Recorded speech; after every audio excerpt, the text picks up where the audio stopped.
Tope zimekuja zimeingia barabarani na magari kadhaa, madereva wale ambao hawakuwa na tahadhari wameweza kupata madhara ambayo tumeyaona. Magari kama 2-3 ambazo zimeanguka.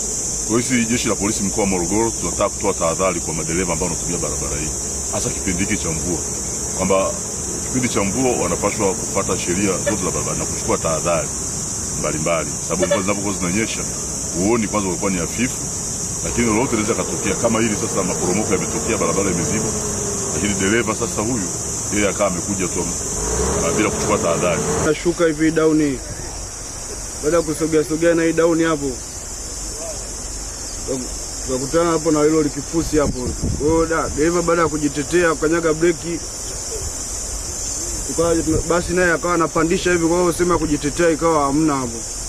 Tukapanda hilo likifusi, chuma akajipiga mtama. Kutoka Dar kuelekea Mbeya, na gari ilikuwa imepakia shehena ya matrekta.